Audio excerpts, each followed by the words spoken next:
We're back once again here on Everett Silvertips Rinkside, right here on the Everett channel. I'm your host and the radio broadcaster for the Silvertips, Travis Huntington. Once again, great to have you with us here on Everett Silvertips Rinkside as we are visiting with the general manager and right now the interim head coach of the Everett Silvertips, Mr. Garry Davidson. And Gary, obviously we talked a lot in that first segment about some of the transition here, the coaching change, and stepping back behind the bench yourself right now. And that's something you've done a whole lot in your career, but it's been a few years for you there. How's the adjustment being right back in the middle of the action instead of watching from upstairs?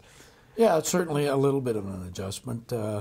Again, it has been a number of years, but I have been behind the bench for a long time in many games, and and I was excited to do it again. Yeah. I know I've been asked that question lots of times, do you miss the coaching? And I said, I've always missed the game itself and being on the bench as much as any part of the coaching part of it. But no, it's exciting to be back there, and again, I was a little concerned that, I might get lost in some line changes and things like that. There's been a few little miscues in that, but again, as each game goes by, you start to feel more comfortable. And the other thing you're always worried about, you're calling somebody by the wrong name on the bench, and you got 2 or 3 players jumping out in the ice, and that can happen. But we haven't had a penalty yet for too many men on the ice, but that could come yet. Well, and I mean, for a guy like you that's been around this game for so long, Gary, I mean, you've served in a lot of different capacities for a long period of time. What do you find yourself enjoying? I mean, obviously the general manager part, you're evaluating, you're scouting, you're looking around. But from the coaching standpoint, it's more hands-on with the players every day. What are some of the things that you enjoy most about different roles working in the game? Well, I do enjoy the bench part of it, managing the bench, managing the game, but also the practice is getting out there and interacting with the players, whether it's one-on-one or small groups, doing a little bit more video work, analyzing oppositions, systems, their X and O's and their players, and because I haven't done much of that lately because I've been out watching and analyzing players, but not so much from a scouting perspective as opposed to a coaching perspective. It's quite a bit different. So, but it's nice to be back analyzing the game as a coach. I very much enjoyed that in the past, and it's nice to get back to it. But the other thing about this business is there's a lot of different hats you can wear, and that's probably what keeps a guy excited and energized to be in the business, because one day you got this hat on, the next day you got another hat on. So. Well, and now you're switching them out quite often there. There's different hats coming on and off all the time. When you talk about the interactions with the players, of course, which you know them on one level as a GM, but on a coach it definitely is a different kind of level of interaction there. How much of a process has that been for you there, maybe to get to know these guys in a little bit of a different light this year? Well, I think I've just started that process here a little bit. We've had half a dozen practices and a couple of games, so that's an ongoing thing here. But it is interesting because when you're way upstairs and you're watching the game, you don't feel the emotions or the issues that could happen on a bench. Somebody is upset with something, or how they're interacting with each other on the bench, how they're interacting with each other in the locker room and things like that. So I'm still feeling my way out just to get a total sense for each and every player. I see how they've played and can analyze that from a distance or on film, but this is a lot more of a hands-on, close situation, and see how they deal with frustration, see how they deal with success, and see how they deal with failure. Well, and of course there's kind of short-term goals and long-term goals. Like we talked a little bit about in that first segment, obviously the idea is to really build a perennial contender. There's a lot of good, exciting young players on this roster.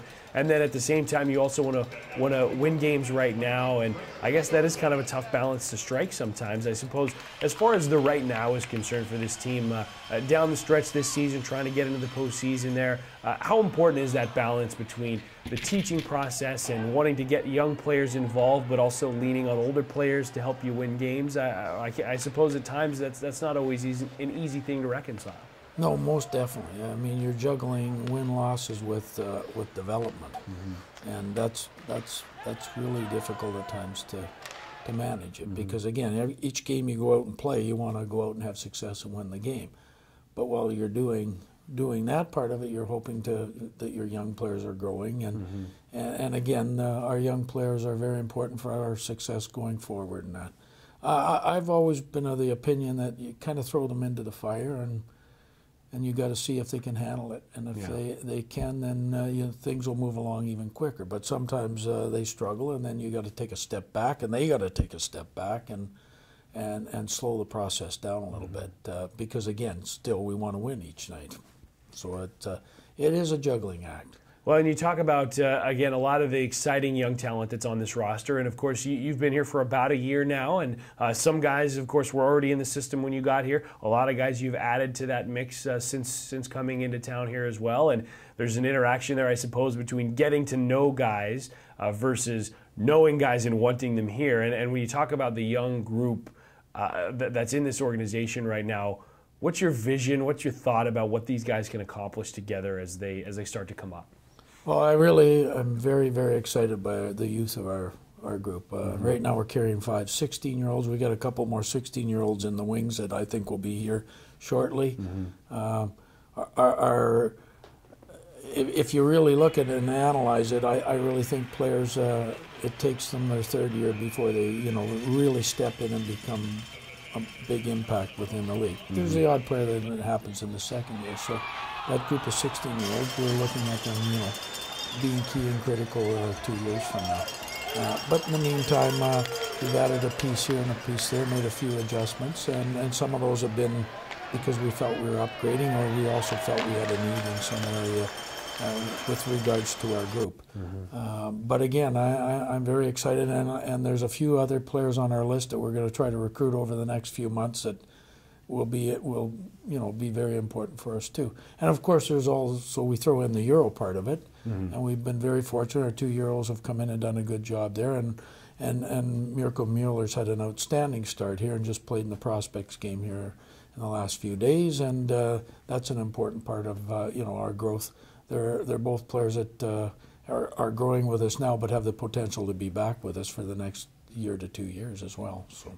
Well, and knowing where this team's at right now, obviously, even comparing to last season, the team is already on pace, to put together more victories, and obviously it'll be a battle right down to the end to hopefully get into the postseason there as well. But as you talk about that valuable experience that guys are getting now, and then, as you mentioned, more young guys that you still are going to add into the mix there, is there kind of a recognition, you think, among those players about what the idea is? I know, when you're talking about teenage kids, sometimes you got to talk about tomorrow. It's hard to talk about 2 years from now.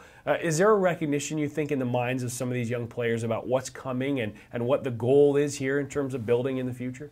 Well, I hope they have a little bit of a sense for it. But again, it's really interesting to see players at this age, whether they're 16, 17, or 18, when their first year in the league and then they come back the second year. It's like, oh, where did this young man come from? This isn't the guy that went home at the end of last year. Yeah. They're bigger, they're stronger, they feel more confident, they feel, really relaxed about the environment they're in. So it's that whole maturity thing is really, it's neat to watch. And some players explode very quickly within a year, and others take a little bit longer. But I think the first year players, they really won't really have a total sense till they come back their second year.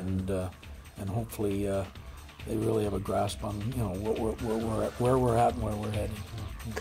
Well, Garry, it's obviously an exciting time, and certainly looking towards the future, and obviously trying to get into the playoffs this year as well. And we certainly appreciate your time here today, and best of luck down the road this season, and trying to build a winner here in Everett down the road as well. Thanks very much, Travis. We're looking forward to many wins ahead of us here, and lots of good hockey ahead of us as we go forward the rest of this season and in the seasons to come. All right. Thanks a lot, Garry. Appreciate it. All right. That is General Manager Garry Davidson here with us on this edition of Everett Silvertips Rinkside. And for Garry, I'm Travis Huntington. Thank you very much for watching here today, and we will see you next time right here on the Everett Channel.